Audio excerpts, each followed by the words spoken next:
So I do see that we're live, so let's just have some conversation and then we can, and Bradley, are you able to stay with us for a little while? Okay. So Bradley will be listening, taking notes. Representative Nelson. Yeah, so I have strong opinions. I am not about taking tools out of the toolbox. And it's happened. And I can see that it'll happen again and again and again. The toolbox will be assaulted. Uh, but, but in this one, I could change how the tools are used. And, there are plenty of good herbicides, economic poisons to be used as desiccants. No one needs to use paraquat as a desiccant. I don't know why it would be used, except maybe that it's inexpensive, very effective. And it doesn't get into the roots, but I couldn't imagine. I certainly wouldn't want to use it, so I could take away its use as a desiccant. And allow horticulture, orchardists and viticulturists, if they feel the need to use it. This is a herbicide that's come with a lot of changes over the years and how it's used. And PPE requirements and whatnot for it. That's where I kind of stand. Mentioned that since we last met and spoke together about this bill, there was a fairly significant piece of news, Yes, right? That Syngenta, which is a company that we talked about, a manufacturer of the brand name is Gramoxone. Gramoxone, yeah.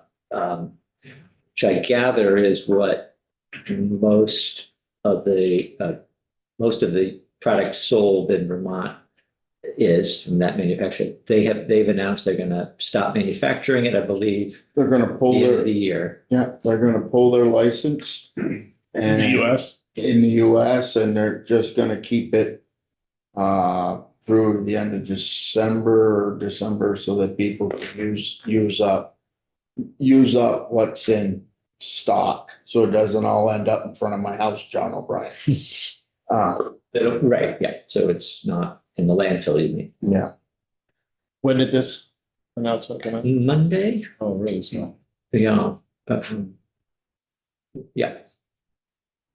They manufacture it in Canada. they manufacture it in the UK. So this is a UK, all of that company's manufacturing of this pesticide is, I believe, in the UK. And the name of that company is? Syngenta. Syngenta. Yes. that's why, and GE, Switzerland possibly too. which is owned by ChemChina. Representative Bartholomew. If one can believe the internet, it says that Syngenta has maintained that paraquat does not cause Parkinson's disease. Of course, we've heard, I think, pretty compelling testimony that there is a connection. Where the truth lies, how can we tell? But like I said, I think what we've heard is pretty compelling.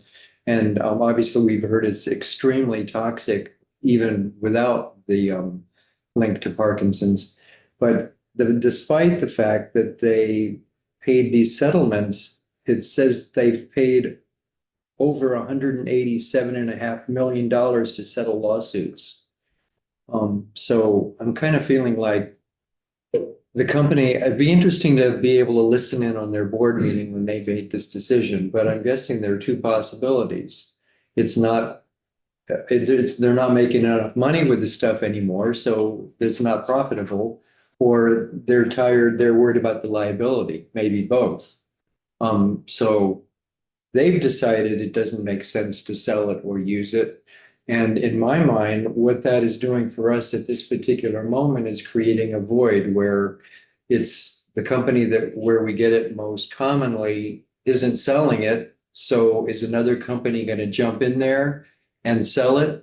And maybe in the void, it would be better off for Vermont to just say, we're going to join all these other nations and just say, don't bring it here. Don't fill the void with another option of the same stuff. And I get the part about the toolbox, but this is nasty stuff, and I'd like to see this go through. There are 25 other products that contain paraquat that are, I believe that's what I heard, that are licensed in the state of Vermont already. I think I'm just seeing this void here. Maybe it's an opportunity because most people are, I think, buying and that's my impression. I don't know, but most people are buying the Syngenta product. Yeah, I heard anecdotally that in Vermont, that's what people are buying. Let's close the door before someone else fills the void. I remember seeing some of the data, maybe Terry Bradshaw or something, and it was, 15 names. It was like Yeah, that sounds about right. 12 of them, I think. Yeah. You ask that guy sitting right there, who in that realm. And, I just, the profit margins are so thin. And yes, John, it's a tough one. I agree. Not on my farm. Okay, not on my farm. But, life's about choices too. But not on my farm. Just how much sway do we have to say get UVM extension to do studies on, say, alternatives? I don't know that we can direct UVM extension. We could direct the agency to do something.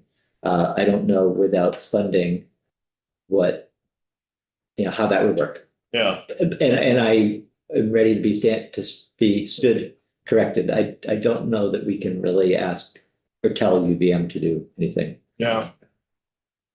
It'd be interesting if somehow in here, I mean, we're always doing study committees, but to get sort of research world, whether it's UVM or Cornell or whoever, to look at, the European Union or Turkey or wherever they grow a lot of apples, China, and what they've done for alternatives here that work well without the toxicity.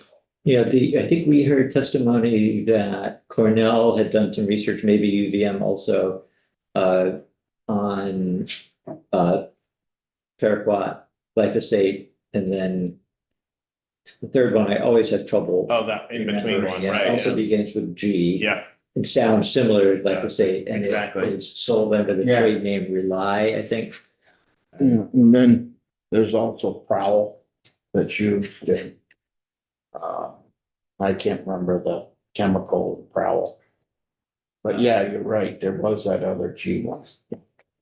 Glufosinate, I think it is. Something like Yeah. that. Maybe we could train coyotes to mark all of the fruit trees and that'll kill. Well, maybe that will.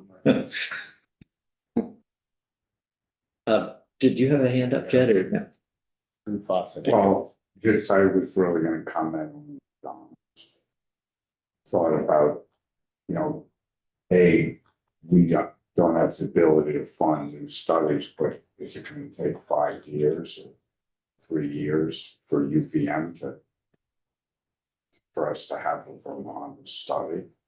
And it seems like. So one thing that occurred to me was we could, and this sort of goes along with your idea, I think, that we could direct the agency or the Ag Innovation Board, which is a board that reports to us every year and is supposed to be thinking about pesticides.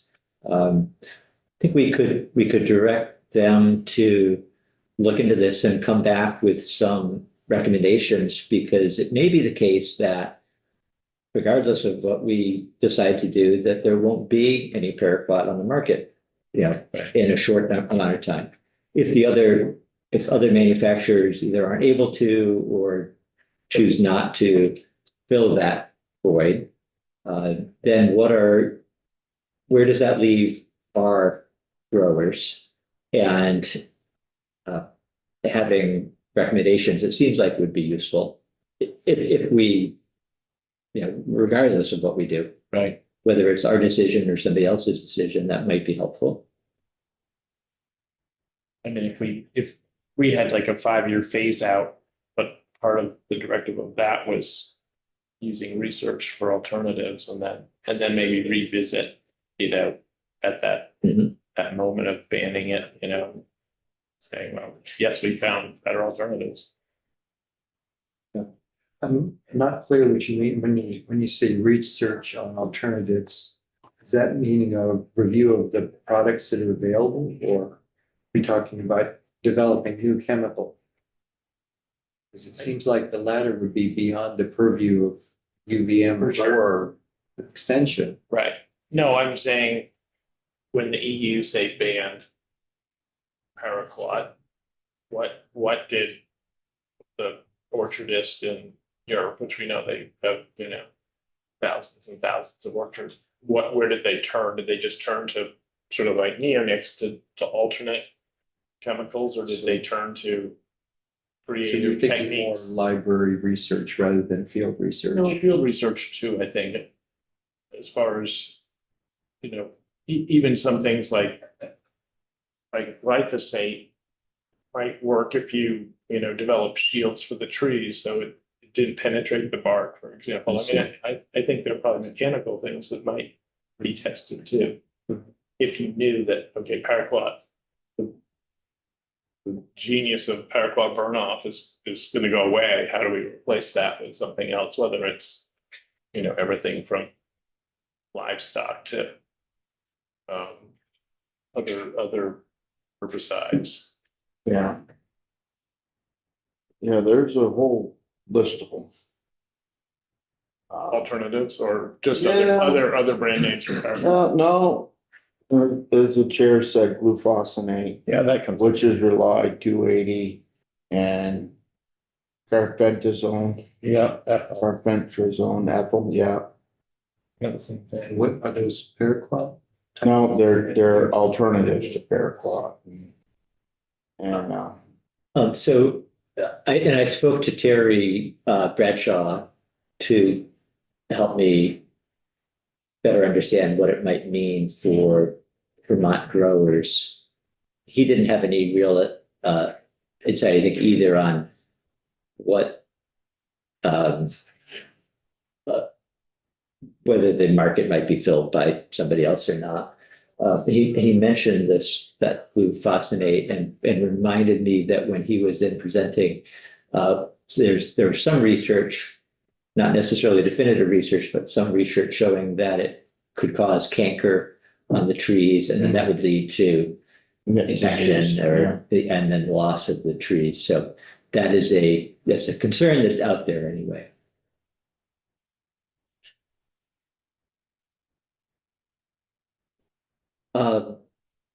We don't need to solve this problem right now, but if anybody has anything else to say, Did anybody read Greg sent over? yes, Article, which I haven't had a chance to look at yet, but nothing today. I. Yeah, you can take a look at that. And I did talk to Greg a little bit this morning about that. I will note that Greg and Michelle have obviously the perspectives on this too, that we should be hearing from it, and want to make sure that everyone's voice is heard. Any other concluding thoughts?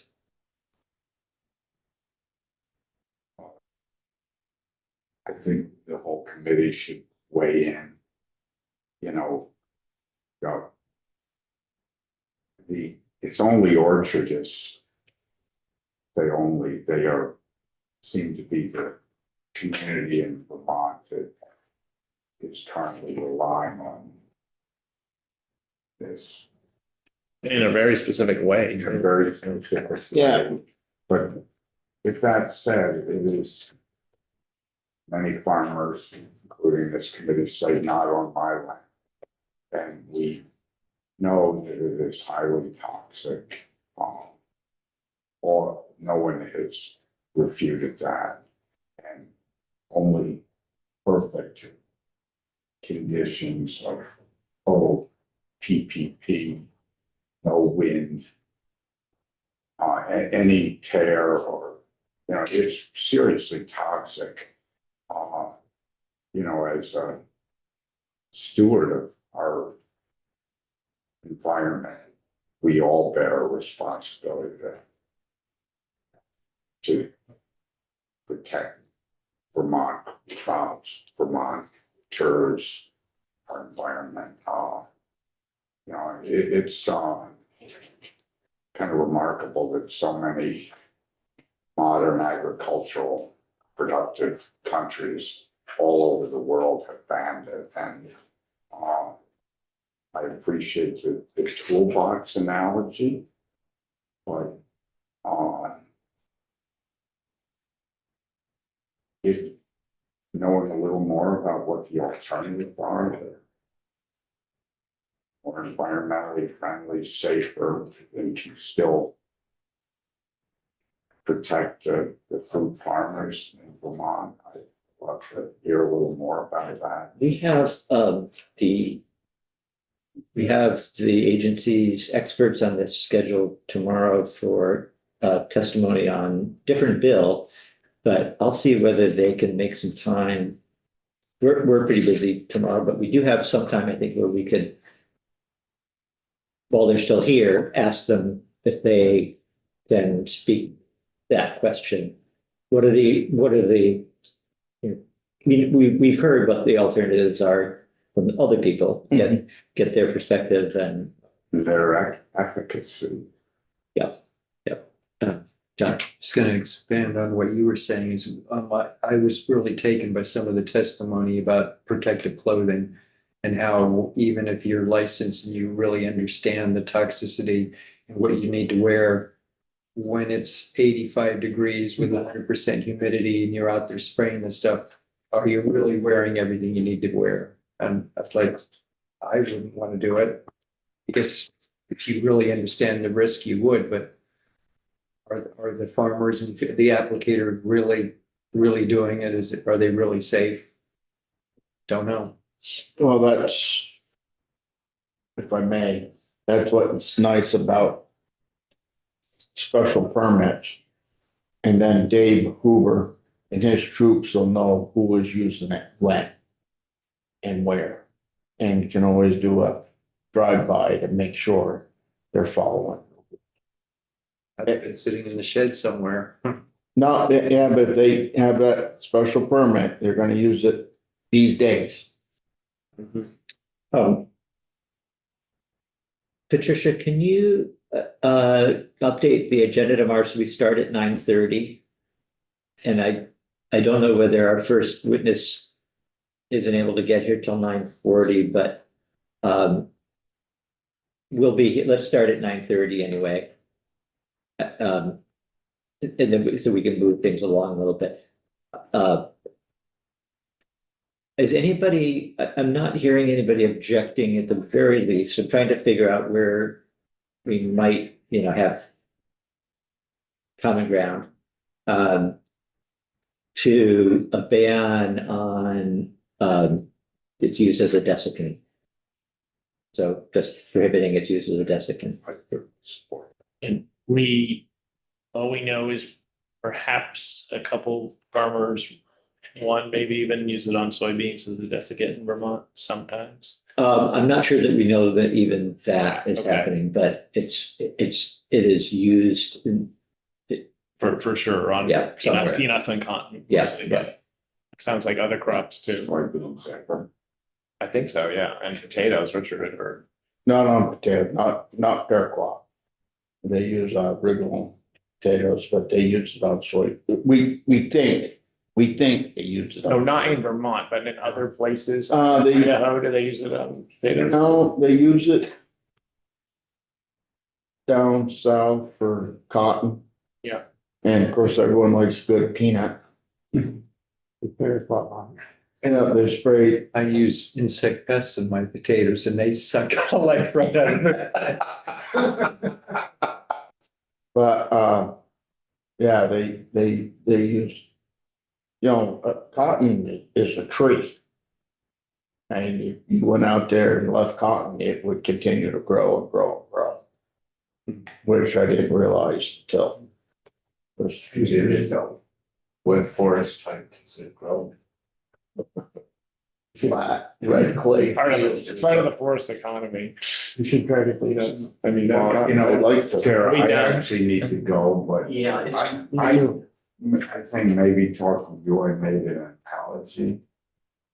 You know, call me a very small caliber logger, but I've had more than one crew, and I never, and it very occasionally, but not uncommonly, there are very dangerous trees that are marked to be cut, and I never wanted anybody under my employ as either a subcontractor or an employee to take the risk cutting a tree that had a high risk potential, and I always personally cut them. And because I could live with myself if I killed myself, but I couldn't live with myself if somebody else was taking a high risk for my livelihood. Yeah. And that's been my whole life. So, I can't imagine asking an employee where I'm not there on the spot doing, but that's just me, but this is possibly not analogous, but Well, let's Anyway, that's- keep thinking about it and we'll continue the discussion tomorrow. Thank you, everybody.